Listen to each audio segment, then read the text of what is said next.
So, y'all, what the fuck is up? It is Friday, May 16th, 2025. This is my second intro to this movie that I just got home to go see. If you have watched or at least listened to the first part of my quick reaction while I was driving in the midst of me leaving from seeing Final Destination Bloodlines, then yes, this will be the finishing or the finale, if you will, to that, because I didn't want to continue to drive and try to record because it was doing some things out here. It was raining, it was thundering, it was lightning, it was wind, okay? So, we are here, and we are here to talk about Final Destination Bloodlines, released today. This is the latest movie in the Final Destination franchise, and I am a huge fan.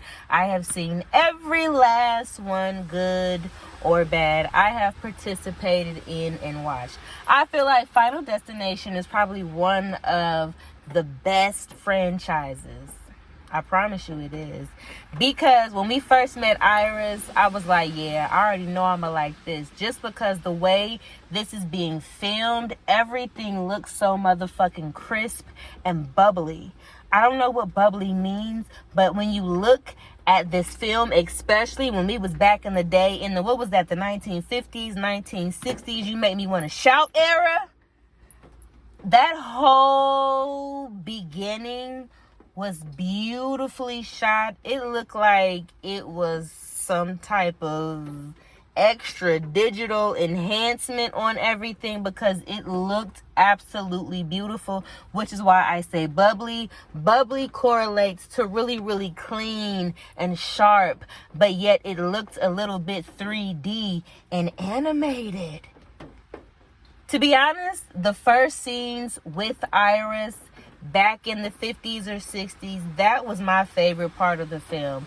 I could have watched that throughout the whole film. I was low-key wishing we stayed in the 1950s and or 60s throughout this whole movie, because just the look and the feel and the low-key innocence and joy of it, it just looked and felt good. And I was like, oh yeah, that's when I nestled into my seat and I cracked open my candy, because I'm like, okay, this is a film. Yeah, I'm sorry, I'm exaggerated.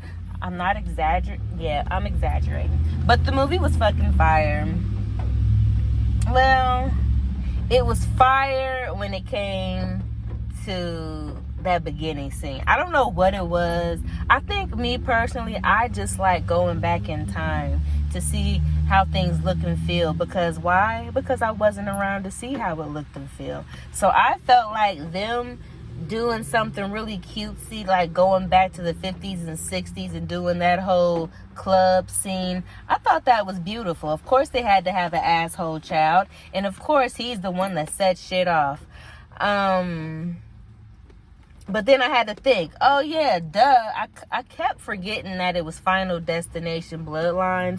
I keep wanting to say like the Final Destination or the Final Destination 6, because I'm pretty sure this is the 6th one. Tell me I'm wrong.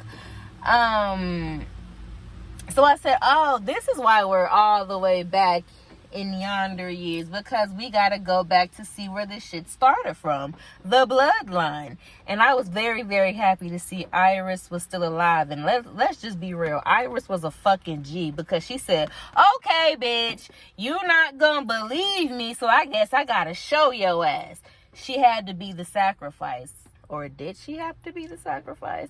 It always upsets me and irritates me when you go to a group of people or one or two people and you say, this is what I feel like is going on because this is what grandmama or whoever is going through it before you was going through it. This is what it was. And you go to those group of people and you tell them, hey, this is what I think is going the fuck on. Grandmama just died, and she died in a really crazy way. And don't y'all think it's something to this? And nobody wants to believe anybody. Everybody's so fucking skeptical. So that's why Iris, OG Iris, said, you know what? since this motherfucker had the dream, she come all the way out here to nowhere to come see my ass, but she still don't believe. So I gotta go the extra mile and be the sacrifice and show her ass. And boy, goddamn, did Iris show her ass. A lot of these death kills I applauded because I'm like, okay, there you go. Let's see it. And then let's see it again. I like that we got to see Iris's death more than once, and it kept being a flashback. I absolutely enjoyed whoever shot and filmed and pieced this movie together because I just enjoyed the way it looked and felt. It just felt really fun. It felt really comfortable. It felt like you have to be at the movie theaters to see this movie. You can't stream and you can't do whatever you think you're gonna do. You gotta come here in the movie theater to see it on big screen to experience the comfort.